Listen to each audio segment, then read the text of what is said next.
అపోస్తుల కార్యములు 2వ అధ్యాయము. అపోస్తుల కార్యములు 2వ అధ్యాయము 42వ వచనం. అపోస్తుల కార్యములు 2వ అధ్యాయము 42వ వచనం. వీరు అపోస్తుల బోధయందును సహవాసమందును రొట్టె విరుచుట యందును ప్రార్థన చేయుట యందును ఎడతెగక ఉండిరి. కాబట్టి ఆది అపోస్తులు ఆ దినాల్లో వాళ్ళు ఎలా ఉన్నారంటే, వారు సహవాసమందు అపోస్తుల బోధ యందును సహవాసమందును రొట్టె విరుచుట యందును ప్రార్థన చేయుట యందును ఎడతెగక ఉండేది. కాబట్టి ఇప్పుడు మూడవది సహవాసము. దేవుడు మనకిచ్చినటువంటి సహవాసము. దేవుడికి మనకిచ్చినటువంటి సహవాసంలో మనకు ఉండాల్సినటువంటి ప్రాముఖ్యమైనటువంటి లక్షణాలను మనము ధ్యానించుకుంటాం. అంటే సహవాసానికి, సంఘ దర్శనానికి, దేవుని సహవాసానికి, దేవుని సంఘానికి ఉండాల్సినటువంటి ప్రాముఖ్యమైనటువంటి ముఖ్యమైనటువంటి 10 లక్షణాలను మనము ధ్యానించుకుందాం. మొదటి లక్షణాన్ని చూసినట్లయితే యోహాను సువార్త 13వ అధ్యాయము 34వ వచనం. యోహాను సువార్త 13వ అధ్యాయము 34వ వచనం. జాన్ గాస్పల్ చాప్టర్ 13 వర్స్ 34, 34వ వచనం. నేను చదువుతానక, మీరు ఒకరినొకరు ప్రేమింపవలనని మీకు కొత్త ఆజ్ఞ ఇచ్చున్నాను. నేను మిమ్మల్ని ప్రేమించినట్టే మీరును ఒకరినొకరు ప్రేమింపవలను. మీరు ఒకని ఎడల ఒకడు ప్రేమ గల వారైన ఎడల దీన్ని బట్టి మీరు నా శిష్యులని అందరూ తెలుసుకొందరు. కాబట్టి మొదటి లక్షణము, సంఘానికి ఉన్నటువంటి మొదటి లక్షణం ఏంటిదంటే, మీరు ఒకరినొకరు ప్రేమింపవాలని మీకు కొత్త ఆజ్ఞ ఇచ్చున్నాను. కాబట్టి ప్రభువు సంఘానికి చెప్తున్నటువంటి మాట ఏంటిదంటే, ప్రేమ కలిగి ఉండాలా అనేటువంటి మాట ప్రభు సంఘానికి చెప్తున్నాడు. కాబట్టి ప్రేమ చాలా ప్రాముఖ్యమైనది సంఘంలో. ప్రేమతో సంఘము ఐక్యత కలిగి సంఘం ఉండాలి. లేవికాండము 19వ అధ్యాయము 18వ వచనం. లేవికాండము 19వ అధ్యాయము 18వ వచనాన్ని చూసినట్లయితే, కీడుకు ప్రతి కీడు చేయకూడదు, నీ ప్రజల మీద కోపం ఉంచుకొనక నిన్ను వలె నీ పొరుగు వారిని ప్రేమింపవలను. కాబట్టి లేవికాండం 19వ అధ్యాయం 10వ వచనం 18వ వచనం మనకి ఏం జ్ఞాపకం చేస్తుందంటే, నిన్ను వలె నీ పొరుగు వారిని ప్రేమించండి అని చెప్తున్నాడు. కాబట్టి సంఘానికి ఉండేటువంటి మొదటి లక్షణము ప్రేమ కలిగి ఉండాలా. నిన్ను వలె నీ పొరుగు వారిని మనము ప్రేమించే వారంగా ఉండాలా. ప్రభు సంఘాన్ని ప్రేమించినట్టు మనం కూడా ఒకరినొకరు ప్రేమింపబద్ధులమై ఉండాలా. అంతేకాదు, ఒకరి ఎడల ఒకరు ప్రేమ గలవారైన ఎడల మనము ఏమవుతామంట, ఆయన యొక్క శిష్యులం అవుతాం. కాబట్టి ప్రేమ ఐక్యతలో ఉండాలి. ఈ ప్రేమలో ప్రేమే కాదు, ఐక్యత కలిగి కూడా ఉండాలి. కీర్తనకారుడు 133వ కీర్తన 133వ కీర్తన మొదటి వచనం. 133వ కీర్తన మొదటి వచనం. సహోదరులు ఐక్యత కలిగి నివసించుట ఎంత మేలు, ఎంత మనోహరము. కాబట్టి ఎప్పుడైతే ప్రేమ కలిగి ఉంటుందో సంఘము ఐక్యంగా కలిగి కూడా ఐక్యత కూడా ఉండేవారుగా ఉంటారు. కాబట్టి ప్రేమ ఎక్కడైతే ఉంటుందో అక్కడ ఐక్యత ఉంటుంది. కాబట్టి ప్రేమ మైత్రి ఎప్పుడు కూడా ఒకే దగ్గర ఉండేదిగా ఉంటుంది. కాబట్టి ఆ ప్రేమ మైత్రి ఎప్పుడైతే మనలో ఉంటామో ఐక్యత అనే భావముతో సంఘము ఉండేదిగా ఉన్నది. కాబట్టి ఎప్పుడైతే ఐక్యత ప్రేమ ఉంటుందో అప్పుడు క్షమించేటువంటి అనుభవం ఉంటుంది. క్రీస్తు ప్రేమ అనేది మనలో నివసిస్తుంది. క్రీస్తు ప్రేమ ఎలాంటి ప్రేమ? క్రీస్తు ప్రేమ త్యాగ సహితమైనటువంటి ప్రేమ, నిస్వార్థమైనటువంటి ప్రేమ. యోహాను సువార్త 15వ అధ్యాయము 13వ వచనంలో, తన స్నేహితుని కొరకు తన ప్రాణం పెట్టువాని కంటే ఎక్కువైన ప్రేమ గలవాడెవడునో లేడు. కాబట్టి ప్రభువైన యేసుక్రీస్తు వారు మన విషయమై తాను కలువరి శిలువలో మనల్ని ప్రేమించి, పాపిని ప్రేమించి ఆయన ఏం చేస్తున్నాడు? తన ప్రాణాన్ని పెట్టినవాడుగా ఉన్నాడు. కాబట్టి క్రీస్తు కన్నా ఎక్కువగా ప్రేమించిన వారు ఎవరు కూడా లేరు. కాబట్టి ఎంతగా ప్రేమించినాడు ప్రభు సంఘాన్ని, ఎంతగా ప్రేమించినాడు దేవుడు లోకాన్ని, దేవుడు లోకమును ఎంతో ప్రేమించను. ఎంత ప్రేమించినాడు? ఎంతో ప్రేమించను. We cannot define the God's love. దేవుడు ఎంతగా ప్రేమించినాడు అనేది మనము మరి దానికి కొలత అనేది మనం చూపెట్టలేం. అంతగా ప్రభు ప్రేమించినాడు. ఎంతగా ప్రేమించినాడంటే ప్రాణం పెట్టినాడు. సంఘం గురించి ప్రభు ప్రాణం పెట్టినాడు. లోకం గురించి ప్రభు ప్రాణం పెట్టినాడు. పాపి గురించి ప్రభు ప్రాణం పెట్టినాడు. అంత గొప్ప దేవుడు మన దేవుడు. ఆయన మనకు చెప్తున్నటువంటి మాట, సంఘానికి చెప్తున్నటువంటి మాట, సంఘానికి ఉండాల్సినటువంటి లక్షణము ప్రేమ, ఐక్యత కలిగి ఉండాలి. కాబట్టి లూకా సువార్త 23వ అధ్యాయము 34వ వచనం. Luke gospel chapter 23 verse 34. 23వ అధ్యాయము 34వ వచనం. యేసు తండ్రి వీరేమి చేయుచున్నారో వీరెరుగరు గనుక వీరిని క్షమించుమని చెప్పాను. కాబట్టి ప్రభువును నిందించిన వారిని, ప్రభువును సిలువకు అప్పగించిన వారిని ప్రభు అంటున్న మాట, తండ్రి వీరేమి చేయుచున్నారో వీరు ఎరుగరు గనుక వీళ్ళను క్షమించండి అని అంటున్నాడు. కాబట్టి ప్రభు మరి త్యాగ సహితమైనటువంటి ప్రేమతో ఆయన ప్రేమించినాడు. పాపి కొరకు తన ప్రాణాన్ని పెట్టినాడు. సంఘం కొరకు తన ప్రాణాన్ని పెట్టినాడు. స్వరక్తం ఇచ్చి సంఘాన్ని సంపాదించుకున్నాడు. అంతేకాదు ప్రభు మరి శత్రువును ప్రేమించినాడు. కాబట్టి సంఘానికి ఉండాల్సినటువంటి మొదటి ప్రాముఖ్యమైనటువంటి లక్షణం ఏంటిదంటే సంఘంలో ఉన్నటువంటి సహోదరులందరినీ ప్రేమించాలా. రెండవది మరి శత్రువులను కూడా మనం ప్రేమించాలా. మూడవది సంఘంలో మనము ఐక్యత కలిగి ఉండాలి. కాబట్టి ఇదంతా కూడా ఒక భాగంగా ప్రేమలో ఉంది. ప్రేమలో 3 భాగాలు. సహోదరుని ప్రేమించాలా, శత్రువుని ప్రేమించాలా, ఐక్యత కలిగి ఉండాలి. రెండవ విషయం చూస్తే సంఘంలో ఎప్పుడు కూడా యథార్థంగా మనము ఆరాధించే వారంగా ఉండాలి. యోహాను సువార్త 4వ అధ్యాయము 24వ వచనం. John gospel chapter 4 verse 24. యోహాను సువార్త 4వ అధ్యాయము 24వ వచనం.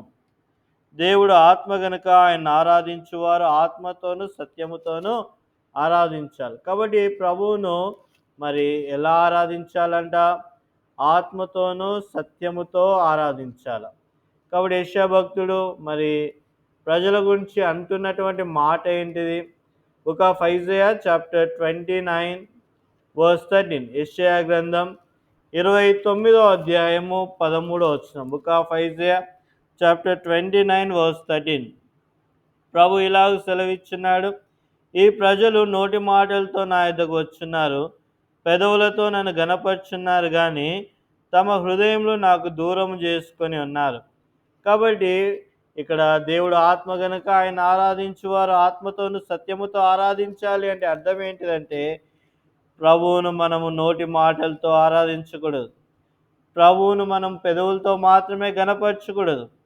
ప్రభువును మనము యథార్థంగా హృదయముతో ఆయన్ని మనము గనపరచాలా, ఆయన్ని ఆరాధించాలా. మన హృదయము ప్రభువుకు దూరంగా ఉండి ఎంత గొప్పనైనటువంటి మాటలతో ప్రభువును ఆరాధించినా కానీ అది వ్యర్థముగా ఉన్నది. కాబట్టి ప్రభువును ఆత్మతో సత్యముతో ఆరాధించాలి.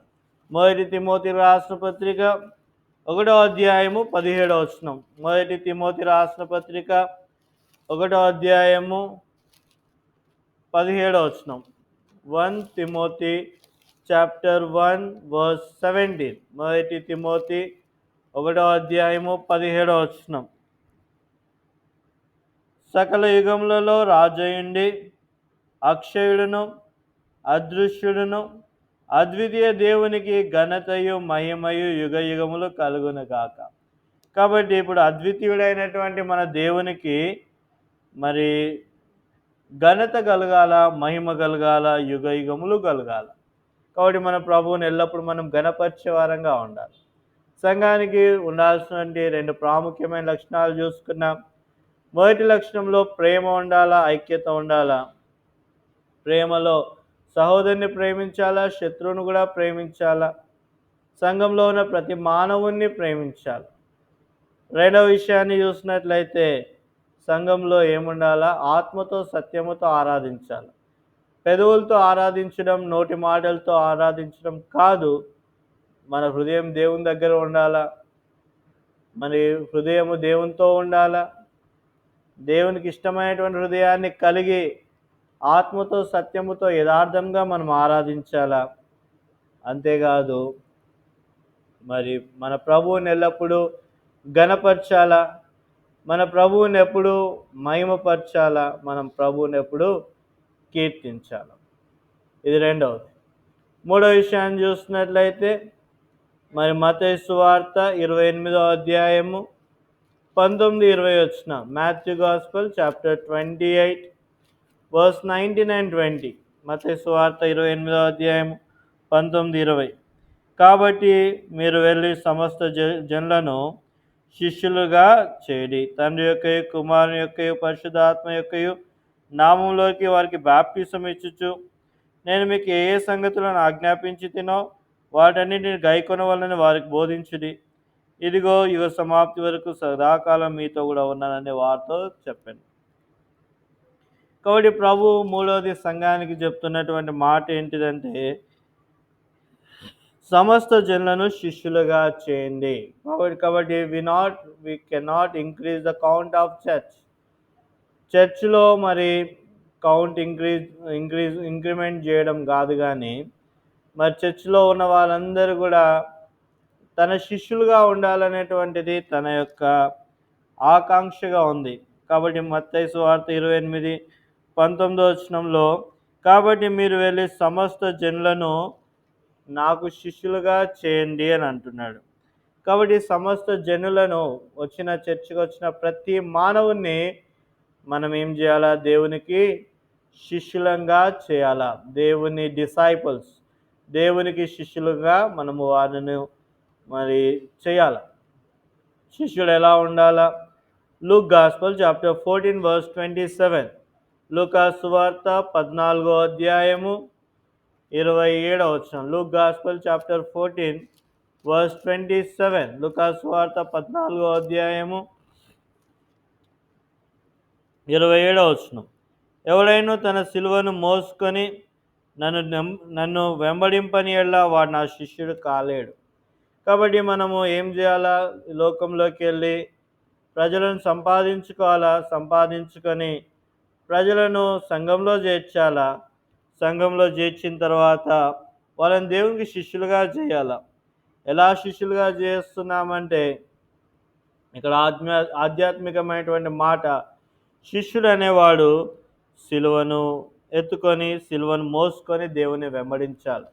కాబట్టి ప్రతి మానవుణ్ణి తనకున్నటువంటి సిలువను ఎత్తుకొని తనకున్నటువంటి సిలువను మోసుకొని దేవుణ్ణి వెంబడించే వారంగా మనము సంఘంలో ఉన్నటువంటి పరిశుద్ధులకు మనము మరి అట్టి విధానంగా వాళ్ళని నడిపించాలి. కాబట్టి మూడవది సంఘానికి ఉన్నటువంటి ప్రజలతో ప్రభు మాట్లాడుతున్నటువంటి మాట, సంఘానికి ఉండాల్సినటువంటి ప్రాముఖ్యమైనటువంటి మూడవ లక్షణం ఏంటిదంటే ప్రతి వ్యక్తి తన సిలువను మోసుకునేవాడుగా ఉండాలి. ఈ సిలువ నాకొద్దు, మరి ప్రభు అనుమతించిన ఈ పరిస్థితి నాకొద్దు అనేటువంటి విధానంలో ఏ వ్యక్తి కూడా ఉండకూడదు అనేటువంటిది ప్రభు యొక్క ఆకాంక్ష. కాబట్టి ఇక్కడ శిష్యులుగా ఉండాలి అంటే ఖచ్చితంగా ప్రభు యొక్క సిలువను మోసుకోవాలి.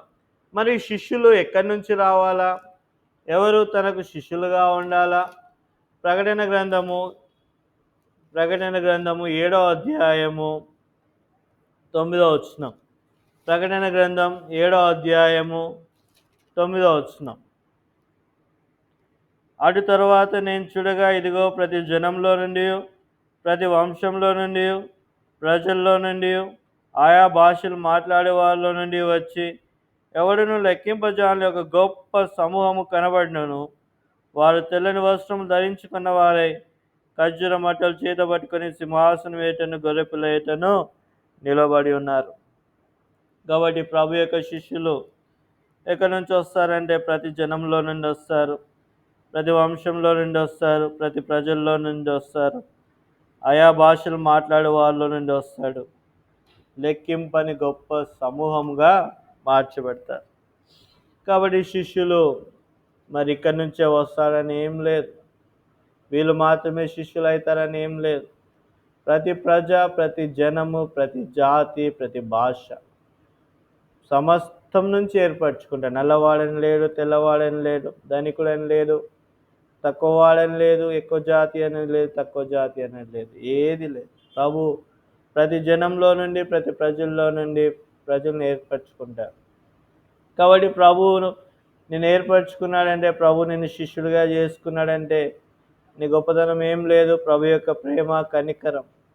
కాబట్టి నువ్వు ఎక్కడి నుంచి వచ్చినా, ఏ జనంలో నుంచి వచ్చినా, ఏ భాష మాట్లాడే వారి నుంచి వచ్చినా, మరి ఏ జాతి నుంచి వచ్చినా, ఎక్కడి నుంచి వచ్చినా, నీ స్థితి ఏదైనా కానీ నువ్వు తెలుసుకోవాల్సినటువంటిది ఏంటిదంటే, ప్రభు శిష్యుడిగా నేను మార్చబడినాను. ప్రభు సిలువను నేను ఎత్తుకోవాలి. మనం ప్రభు యొక్క సిలువను ఎత్తుకోవడానికే మనం ఆయన శిష్యులంగా మార్చబడినాం. కాబట్టి మూడవది, సంఘంలో ప్రభు శిష్యులు ఉన్నారు. వారు తన యొక్క సిలువను ఎత్తుకోవాలి. ఎవరికి అప్పగించిన సిలువ వాడు ఎత్తుకోవాలి. కాబట్టి ఒక సమూహం వెళ్తుంది, ప్రతి వాడు తన సిలువను ఎత్తుకొని పోతున్నాడు. ఒక వ్యక్తి అన్నాడు, ఈ సిలువ నాకు బరువుగా ఉంది అని అన్నాడు. వేరే సిలువను తీసుకుంటానన్నాడు, వేరే సిలువను తీసుకున్నాడు. అలాగా ప్రతి సిలువను మారుస్తూ వచ్చినాడు. అన్ని బరువుగానే ఉన్నాయి. చివరిగా మళ్ళొక సిలువ మోసుకున్నప్పుడు ఇది కొంచెం తేలిక ఉంది, అన్ని సిలువల కన్నా ఇది కొంచెం బెటర్గా ఉంది అని అన్నాడు.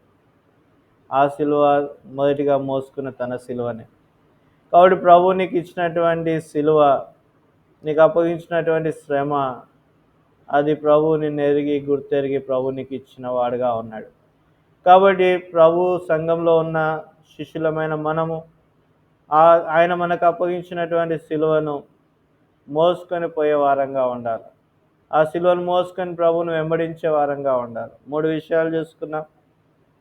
మొదటి విషయంలో ప్రేమ ఉండాలా, సహోదరుని ప్రేమించాలా, శత్రువుని ప్రేమించాలా, ఐక్యతలో ఉండాలా. రెండవ విషయము యథార్థంగా ఆరాధించాలా, పెదవులతో ఆరాధించొద్దు, హృదయపూర్వకంగా ఆరాధించాలా, ప్రభువుని మహిమపరచాలా, ఘనపరచాలా. మూడవ విషయము తన శిష్యులమైనటువంటి మనము అనేక మందిని తన శిష్యులుగా చేయాలా, మన సిలువను ఎత్తుకొని ప్రభువును వెంబడించాలి. కాబట్టి సంఘంలో ఉన్నటువంటి ప్రతి మానవుడు తన సిలువను ఎత్తుకోవడానికి ఏమాత్రం కూడా వెనుకడుగు వేయకూడదు. 4వ విషయం చూసినట్లయితే చూడండి, గలతీలకు రాసిన పత్రిక 6వ అధ్యాయము 10వ వచనం. గలతీ 6:10. గలతీలకు రాసిన పత్రిక 6వ అధ్యాయము 10వ వచనం. కాబట్టి మనకు సమయం దొరికిన కొలది అందరి ఎడలను, విశేషంగా విశ్వాస గృహమునకు చేరిన వారి ఎడలను మేలు చేయుదుము. కాబట్టి ఇప్పుడు ఏం చేయాలా? సమయము దొరికిన కొలది. కాబట్టి సమయము దొరికిన కొలది. యాకోబు పత్రిక 4వ అధ్యాయము 14వ వచనం. సమయము దొరికిన కొలది. యాకోబు పత్రిక 4వ అధ్యాయము 14వ వచనం. యాకోబు 4:14. రేపేమి సంభవించినా మీకు తెలియదు, మీ జీవం ఏ పాటిది, మీరు కొంతసేపు కనబడి అందులో మాయమైపోవు ఆవరి వంటి వారే. కాబట్టి మన జీవితం ఏ పాటిది, ఇది నేను మెసేజ్ చెప్తాను, రేపు ఉంటానో లేదో నాకే తెలియదు, అలాంటి పరిస్థితి. కాబట్టి రేపేం సంభవిస్తుందో తెలియని పరిస్థితి. రేపేం సంభవించినా మీకు తెలియదు, మీ జీవము ఏ పాటిది. కాబట్టి ఎప్పుడు జీవము వదిలిపెట్టిన ప్రభుతో ఉంటామనేటువంటి గొప్ప నిరీక్షణ. కాబట్టి సమయము దొరికిన కొలది. కాబట్టి ఇప్పుడు సమయం ఉంది, కాబట్టి మనం ఏం చేయాలి? ఇప్పుడు మేలు చేయాలి.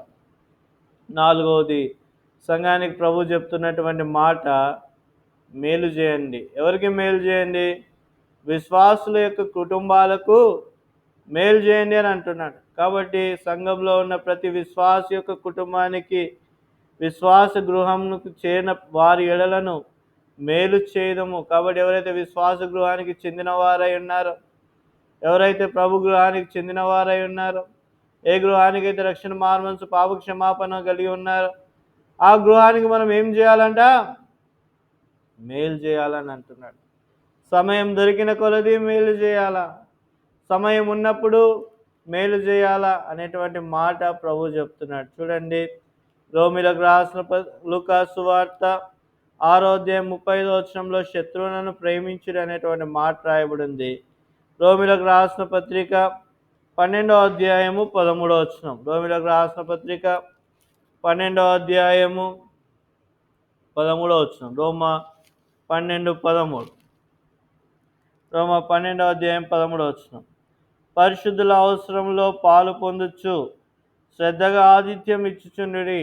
కాబట్టి పరిశుద్ధుల అవసరంలో పాలు పొందాలి. కాబట్టి పరిశుద్ధులకు ఏదైనా అవసరం ఉంటే పాలు పొందాలి. అవసరాన్ని తీర్చే వారంగా ఉండాలి. కొన్నిసార్లు పరిశుద్ధులకు సహాయం అవుతుంది, అవసరం ఉంటుంది, సహాయం చేయాలి. ఒకరోజు రాత్రికాల సమయంలో మరి మా ఇంటి ఎదురుగా ఉన్నటువంటి ఒక పెద్ద అంకుల్కి హార్ట్ అటాక్ వచ్చింది. మరి ఆ దినాన రాత్రికాల సమయం అందరం కలిసి మరి హాస్పిటల్ తీసుకొని వెళ్ళినాం. కాబట్టి పరిశుద్ధుల కుటుంబాలకి సహాయం చేయాలి. ఇరుగు పొరుగు వారికి ఏం చేయాలా? సహాయం చేయాలి. కాబట్టి మమ్మల్ని విసిగించొద్దు అనేటువంటి విధానంలో ఉండకూడదు. వాళ్ళకు కష్టం వచ్చినప్పుడు, వాళ్ళకు బాధ వచ్చినప్పుడు సహాయం చేసే వారంగా ఉండాలి. కాబట్టి సంఘానికి ఉన్నటువంటి 4వ లక్షణము విశ్వాస కుటుంబాలకు మేలు చేయాలా, పరిశుద్ధుల కుటుంబములకు మేలు చేయాలా. ఇంకోటి ఆతిథ్యము ఇచ్చుట మర్చిపోకండి అని అంటున్నాడు. కాబట్టి ఆతిథ్యం ఇచ్చుచుండుడి. కాబట్టి మీకు కలిగిన దాంట్లో ఆతిథ్యం ఇవ్వాల. విశ్వాస కుటుంబానికి మరి ఆతిథ్యం ఇవ్వాల, అతిథిగా భావించాల. వారికి మరి వాళ్ళని పిలిచి భోజనం పెట్టాల. వారికి కావాల్సిన ఏదన్నా అవసరత ఉంటే తీర్చే వారంగా ఉండాలి. అంటే ఒకరికొకరము సహాయం చేసుకునే వారంగా ఉండాలి. శక్యమైనంత వరకు మేలు చేసే వారంగా ఉండాలి. 4 విషయాలు. మొదటి విషయం ప్రేమ ఉండాలి. రెండవ విషయం చూసినట్లయితే ఆరాధన కలిగి ఉండాలి. మూడవ విషయం చూసినట్లయితే ఏముండాలంట? మూడవది శిష్యులంగా చేయబడి సిలువను ఎత్తుకోవాలా. 4వ విషయము విశ్వాసుల కుటుంబాలకు మేలు చేయాలా. అంతేకాదు ఆతిథ్యము నేర్చుకోవాలా. చాలా ప్రాముఖ్యమైనది. దైవ సేవకులకు ఆతిథ్యం ఇవ్వాలా, పిలవాలా. మీ బర్త్డేస్కి అయినప్పుడు దైవ సేవకులను పిలవాలా, పిలిచి ప్రార్థన చేసుకోవాలా, భోజనం సిద్ధపరచాలా, పరిచారకులకు భోజనం సిద్ధపరచాలా. శ్రేష్టమైనటువంటి ఆతిథ్యం ఇవ్వాలా. మీకున్న దాంట్లో ప్రభు ప్రజలకు శ్రేష్టమైనటువంటి ఆతిథ్యం ఇవ్వాలా. బీద విధవరాలు మరి తనకు ఒకటే అప్పం ఉంది, అదే తనకు శ్రేష్టమైంది. తన యొక్క పోషణ, తన యొక్క కుటుంబాన్ని కాపాడుతుంది, తన ప్రాణాన్ని కాపాడుతుంది. ఏలియా అన్నాడు, అప్పాన్ని నాకు అని. శ్రేష్టమైన దాంట్లో మరి ఏలియాకి ఏం చేసింది? అప్పాన్ని ఇచ్చింది. తను కాపాడబడింది, తన కుటుంబము కాపాడబడింది. కాబట్టి మేలు చేసినప్పుడు, ఆతిథ్యం ఇచ్చినప్పుడు మన కుటుంబాలు ఆశీర్వాదకరంగా ఉంటాయి. కాబట్టి 4వది మనము ఆతిథ్యం నేర్చుకోవాలి. సంఘంలో ఉన్నవారు ఆతిథ్యం నేర్చుకోవాలి. సంఘంలో ఉన్నవారు మరి సంఘానికి లవ్ ఫీస్ట్ ఇవ్వాలి. నీ వల్ల అయితే నీ దగ్గర కొంచెం డబ్బు ఉంటే సంఘానికి లవ్ ఫీస్ట్ ఇవ్వాలి. సహవాసంలో ఉండాలి, సహవాసంలో పాలుపొందులు పొందాలి. సహవాసం యొక్క ఐక్యత, సహవాసం యొక్క మాధుర్యాన్ని ఎల్లవేళలా మనము అనుభవించే వారంగా ఉండాలి. కాబట్టి గృహకూడికలో ఆతిథ్యం ఇచ్చే వారంగా ఉండాలి. దాన్ని బట్టే అనేకమైనటువంటి ఆత్మలు సంఘంలో చేర్చబడతాయి. 5వ విషయాన్ని చూసినట్లయితే మొదటి పేతురు రాసిన పత్రిక 1వ అధ్యాయము 15-16 మొదటి పేతురు 1:15-16. మొదటి పేతురు 15-16.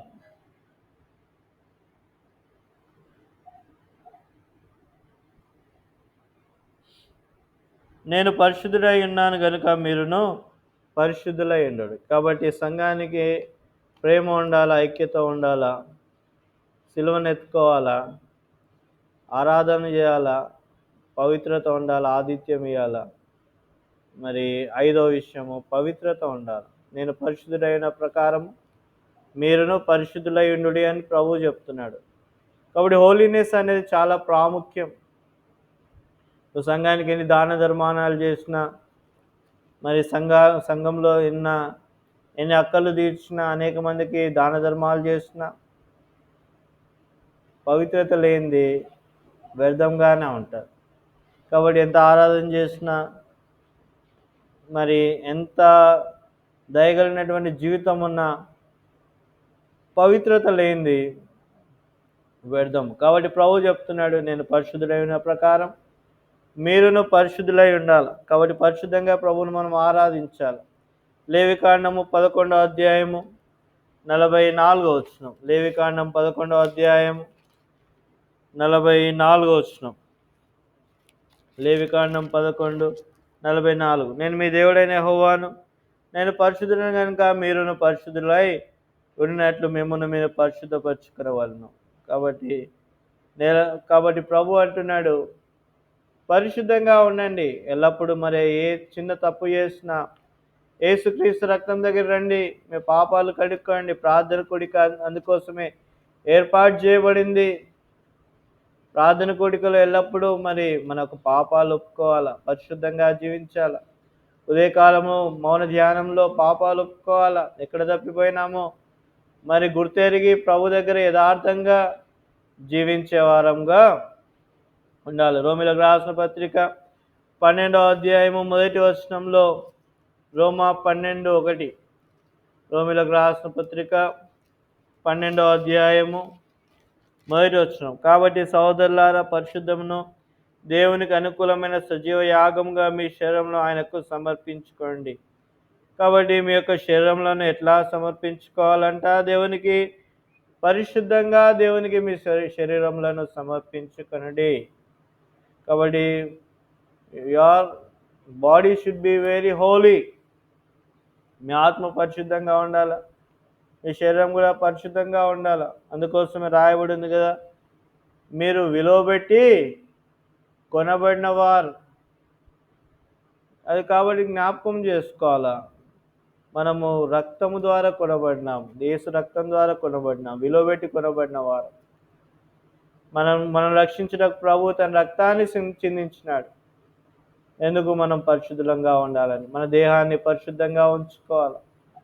పరిశుద్ధంగా లేని అనేకమైనటువంటి దైవదాసులు, అనేకమైనటువంటి కుటుంబాలు ఎంతగానో మరి దేవుని శిక్షకు పాత్రులైన దావీదు మరి బెత్షెబాతో పాపం చేసినాడు, పరిశుద్ధతను కాపాడుకోలేదు.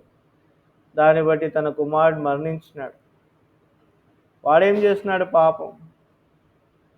ఆకాను మరి పరిశుద్ధతను కాపాడుకోకుండా ఆ యొక్క మరి శపితమైన దాని నుంచి మరి బంగారు కమ్మిని తీసుకొని దాచుకున్నాడు గుడారంలో.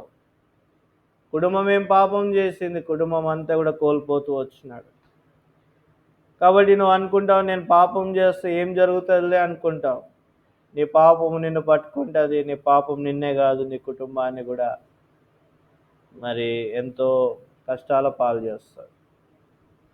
అందుకోసం ప్రభు చెప్తున్నాడు, నువ్వు పరిశుద్ధంగా ఉండాలి. నీకు పరిశుద్ధత చాలా అవసరం. నువ్వు ఆత్మీయంగా ఉంటే నీ కుటుంబం దీవించబడుతుంది. నువ్వు పాపం చేస్తే నష్టం కూడా అనుభవించాల్సినటువంటి పరిస్థితి వస్తుంది. కాబట్టి మన పరిశుద్ధత ప్రభు చాలా ప్రాముఖ్యంగా ఇచ్చినాడు. సంఘం యొక్క పరిశుద్ధతకు చాలా వాల్యూ ప్రభు ఇచ్చినాడు. కాబట్టి వ్యక్తిగత జీవితంలో పరిశుద్ధంగా ఉన్నప్పుడు కుటుంబం పరిశుద్ధంగా ఉంటుంది, కుటుంబం ఆశీర్వదింపబడుతుంది.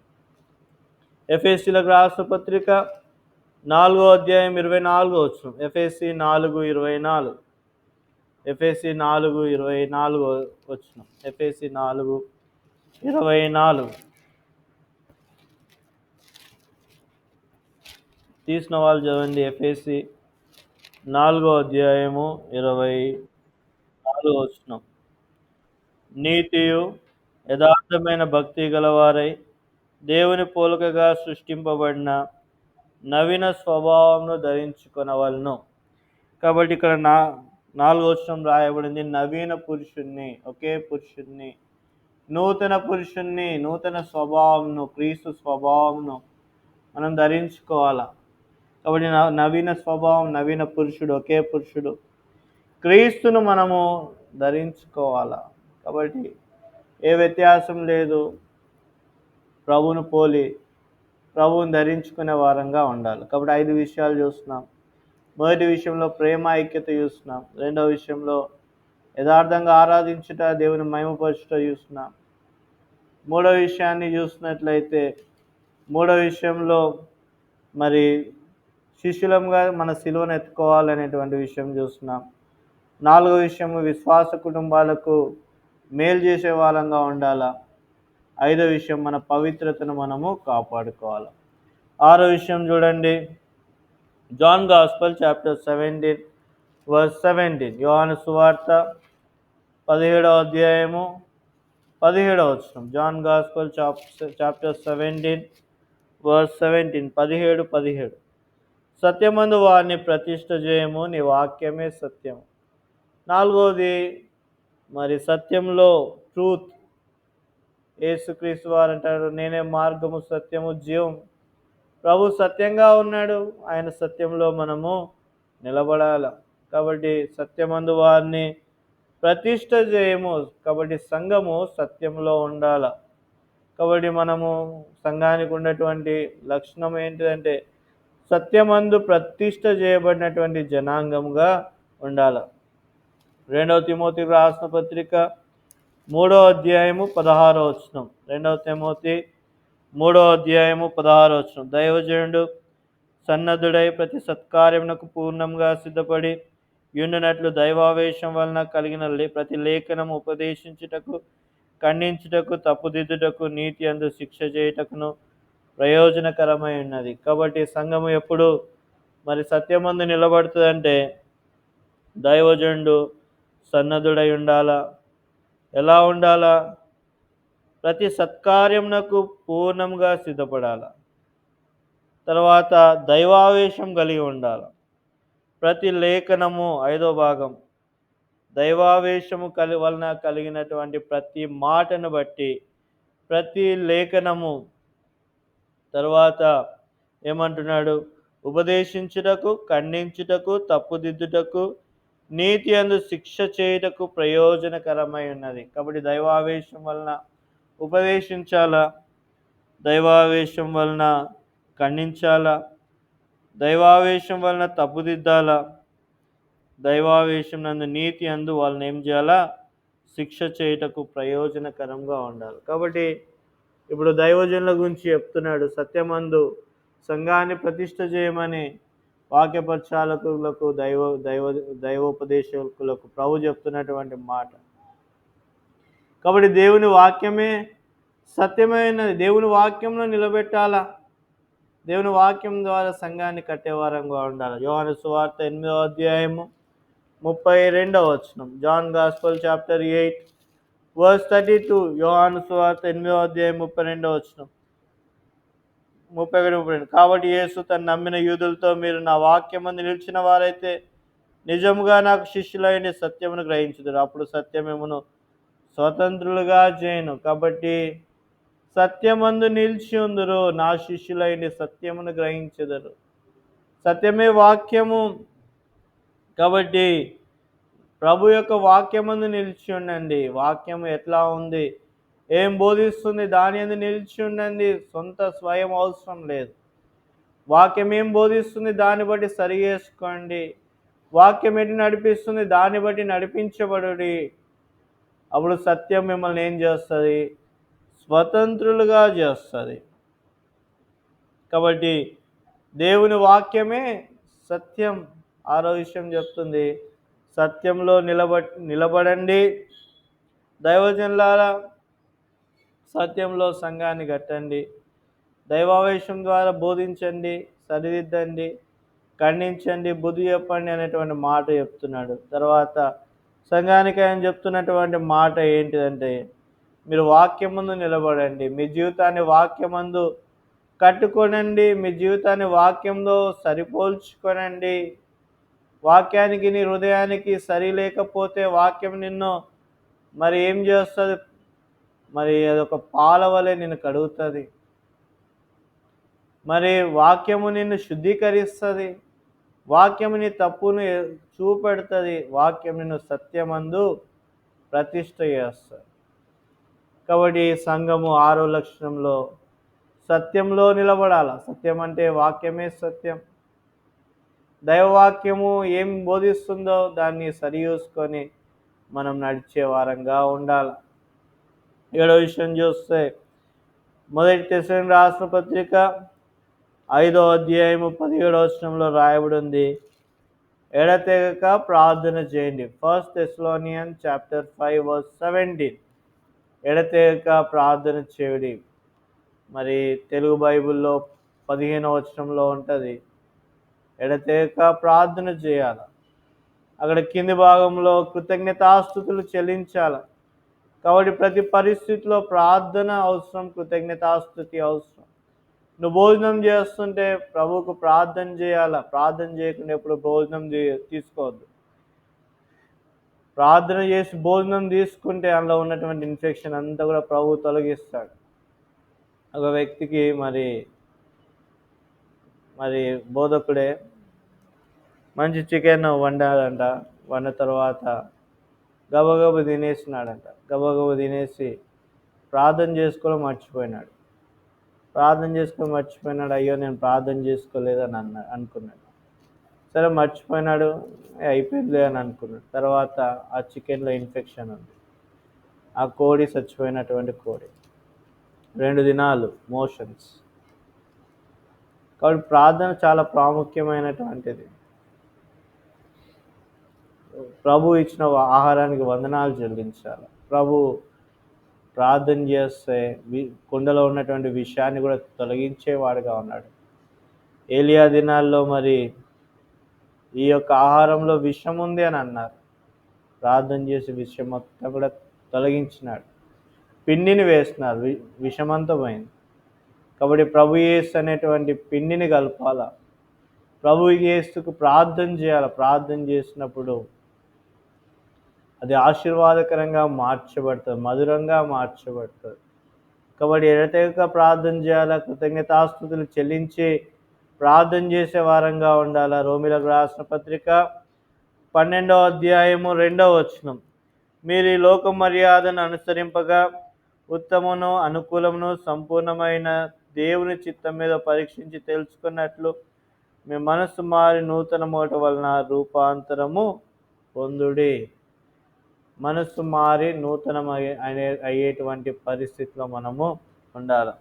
అంతేకాదు రోమీయులకు రాసిన పత్రిక 12వ అధ్యాయము 12వ వచనం, నిరీక్షణ గలవారై సంతోషించుటూ, శ్రమయందు ఓర్పు గలవారై, ప్రార్థన యందు పట్టుదల కలిగిన వారమే ఉండాలి.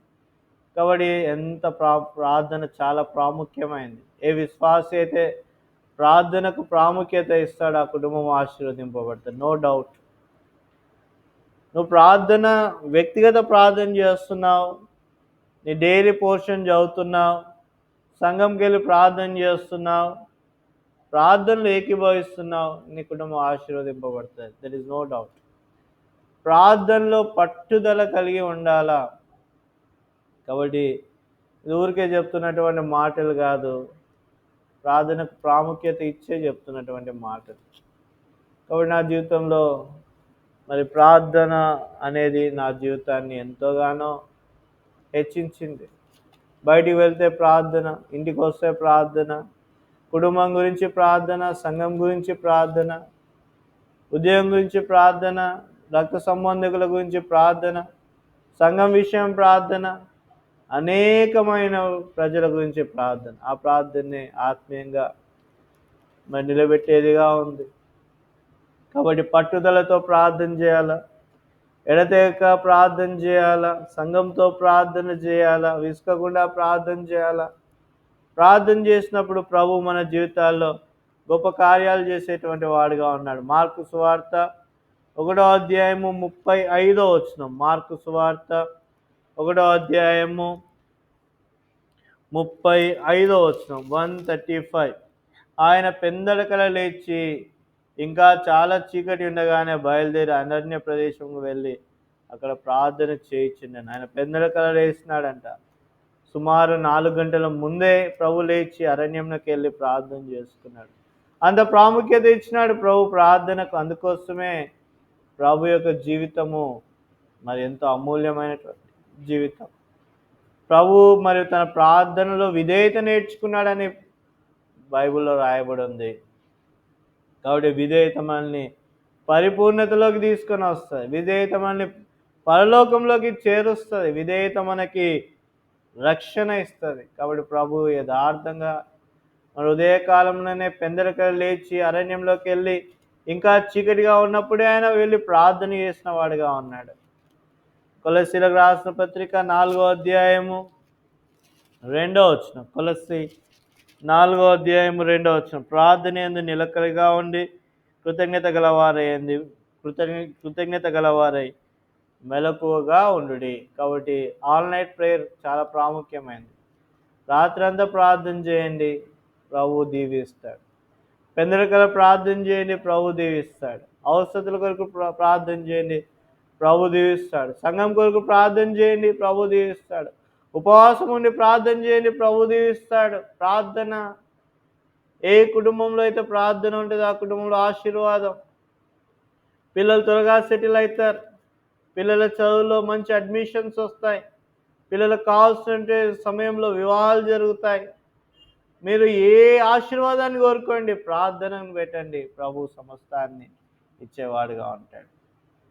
కాబట్టి పట్టుదలతో, యథార్థంగా, నిలకడగా, మరి ఏక మనసుతో మరి ప్రార్థన చేసినప్పుడు, కృతజ్ఞతాస్తుతి చెల్లించి ప్రార్థన చేసినప్పుడు ప్రభు సమస్తాన్ని ఇచ్చేవాడుగా ఉన్నాడు.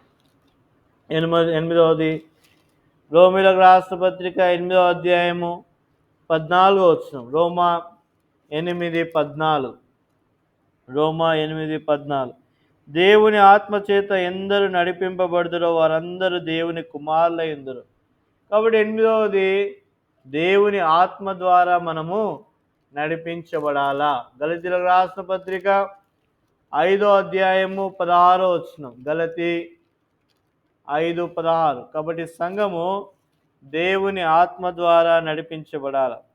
గలతీ 5:16. నేను చెప్పుచున్నదేమనగా ఆత్మానుసారంగా నడుచుకోండి, అప్పుడు శరీరేచ్ఛను మీరు నెరవేర్చరు. ఆత్మానుసారంగా నడుచుకున్నప్పుడు శరీరేచ్ఛ రాదు, జారత్వం రాదు, అపవిత్రత రాదు, అభిచారం రాదు, ద్వేషాలు రావు, కలహము రావు, మత్సరం రాదు, క్రోధము రాదు, కక్షలు రాదు, భేదాలు రావు, విమతములు రావు, అసూయలు రావు, మద్దతులు రావు, అల్లరితో కూడిన ఆటపాటలు ఏవి కూడా రావు.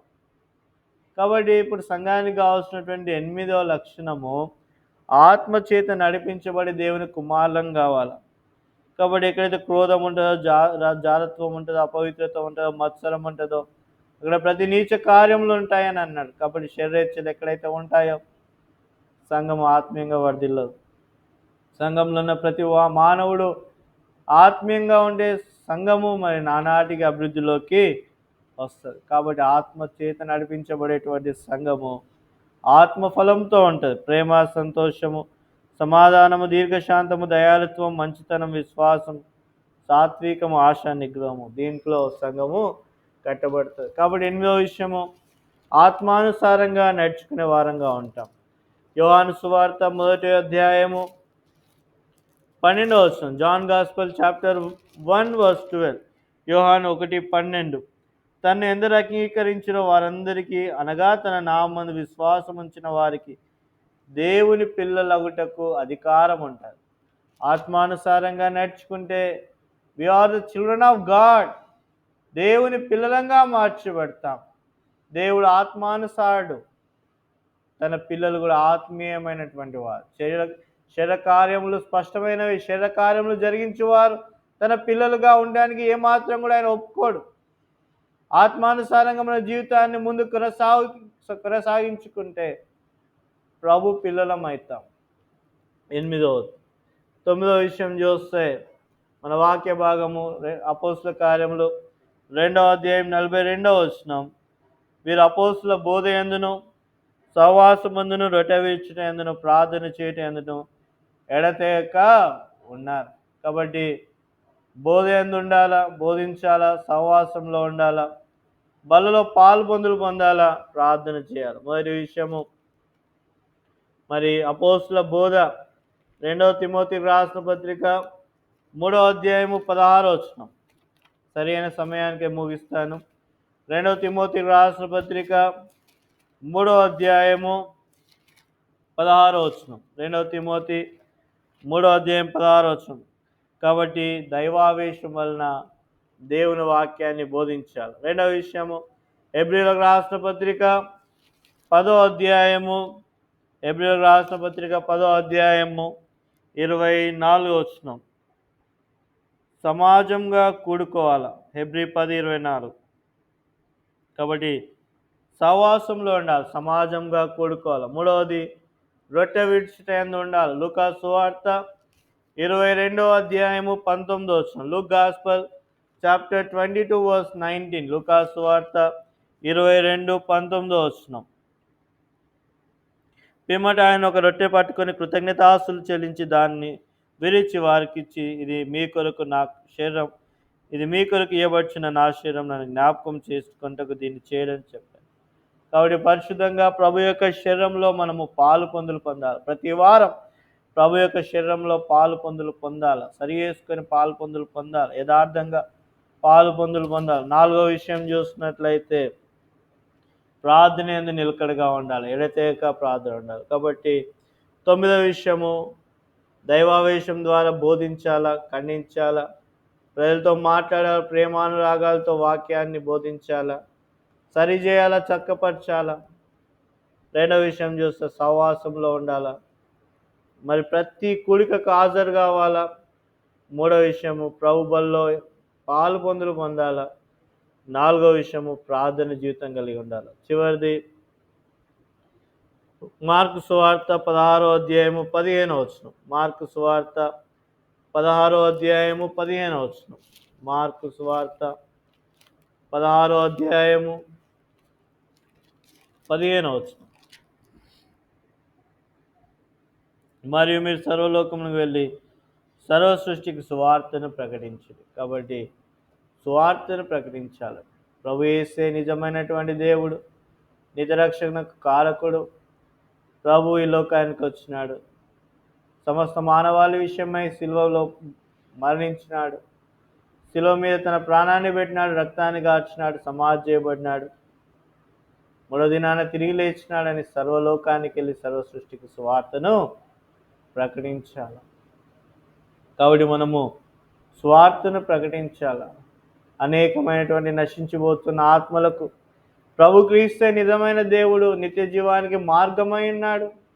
ప్రియ సహోదరుడా, ఇంకా ప్రభువును గుర్తించకపోతే, ప్రభు మార్గంలో నువ్వు లేకపోతే, ఏదో నామకార్థ క్రైస్తవుడిగా నువ్వు వస్తే ఈ సువార్త నీ కొరకే. 2025వ సంవత్సరం క్రితం ప్రభువైన యేసుక్రీస్తు వారు ఈ లోకానికి వచ్చినాడు. పాపులను రక్షించుటకే ప్రభువైన యేసుక్రీస్తు వారు ఈ లోకానికి వచ్చినాడు. ఏ భేదం లేదు. ప్రతి మానవుడు కూడా పాపం చేసి దేవుణ్ణి అంగీకరించినటువంటి పరిస్థితి. నీ పాపాన్ని తొలగించడానికే ప్రభు శిలువ మీద మరణించినాడు, తిరిగి లేచినాడు. ప్రభువా, నేను పాపిని, నా పాపాలని సురక్తం ద్వారా కడిగి పవిత్రపరచని 2 మాటలు ప్రార్థన చేస్తే ప్రభు రక్తము నీ పాపాలు కడిగి శుద్ధీకరిస్తాడు. నిత్యరాజ్యము, పరలోక రాజ్యం, యుగాయుగంలో ఉండేటువంటి రాజ్యం ఆయన ప్రసాదించే దేవుడిగా ఉన్నాడు.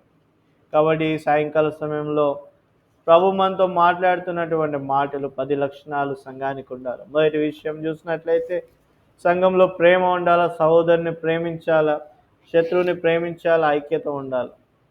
రెండవది సంఘంలో ప్రజలు యథార్థంగా ఆరాధించాలా, నోటి మాటతో కాదు, హృదయపూర్వకంగా ఆరాధించాలా, ప్రభువుని ఘనపరచాలా. మూడవది సంఘంలో ప్రజలు దేవునికి శిష్యులుగా ఉండాలా, తమ సిలువలను ఎత్తుకునే వారుగా ఉండాలి.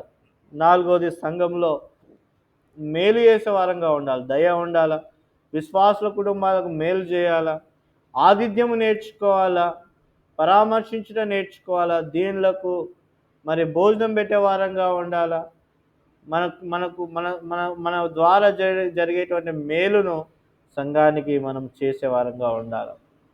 నాలుగో విషయం పవిత్రతలో ఉండాలి, పాపానికి దూరంగా ఉండాలి. ఐదో విషయాన్ని చూసినట్లయితే ఐదో విషయం పవిత్రతలో ఉండాలి. ఆరో విషయాన్ని చూసినట్లయితే సత్యమందు ప్రతిష్ఠ చేయబడాల. వాక్యమే సత్యము. వాక్యంలో మన జీవితాన్ని మరి సరిచూసుకొని ముందుకు కొనసాగించే వారంగా ఉండాలి. ఏడో విషయం ప్రార్థన జీవితం ఉండాలా. ఎడతెగక ప్రార్థన చేయాలి, నిలకడగా ప్రార్థన చేయాలి, పట్టుదలతో ప్రార్థన చేయాలి, ఉపవాసం ఉండి ప్రార్థన చేయాలి, విసుకకుండా ప్రార్థన చేయాలి. ఇలా ప్రార్థన చేసినప్పుడు ప్రభు మన జీవితాల్లో మరి తన యొక్క ఆశీర్వాదాలతో నింపుతాడు. తర్వాత ఆత్మానుసారంగా నడిపించబడాలా. అప్పుడు దేవుని కుమారులంగా ఉంటాం. కాబట్టి శరీర క్రియలను విసర్జిస్తాం. శరీరానుసారుడు దేవుని కుమారుడు కాలేడు. రక్తం ద్వారా కనుక్కునబడిన వాడే, రక్తం ద్వారా తమ పాపం కడుక్కున్న వాడే, ఆత్మానుసారమైనటువంటి వాడే, ఆత్మీయంగా నడిచేవాడే ప్రభు యొక్క కుమారునిగా మార్చబడతాడు. కాబట్టి ఆత్మానుసారంగా నడుచుకునే వారంగా ఉండాలి. తర్వాత అపోస్తుల బోధలో ఉండాలా. దైవావేశం ద్వారా బోధించాలా. తర్వాత ఎల్లప్పుడూ సహవాసంలో ఉండాలా. సమాజంగా కూడుకుంటే ఎప్పుడు మానుకోకూడదు. మూడో విషయం చూస్తే రొట్టెలో ఎప్పుడు పొందాలా. నాలుగో విషయం ప్రార్థన జీవితం కలిగి ఉండాలి. చివరిదిగా ప్రభు యొక్క మరణ, భూస్థాపన, పునరుద్ధానము శక్యమైనంత వరకు సర్వలోకానికి ప్రకటించాలి. కాబట్టి ఇటు మాటల ద్వారా ప్రభు మనల్ని ఆదరించునుగా.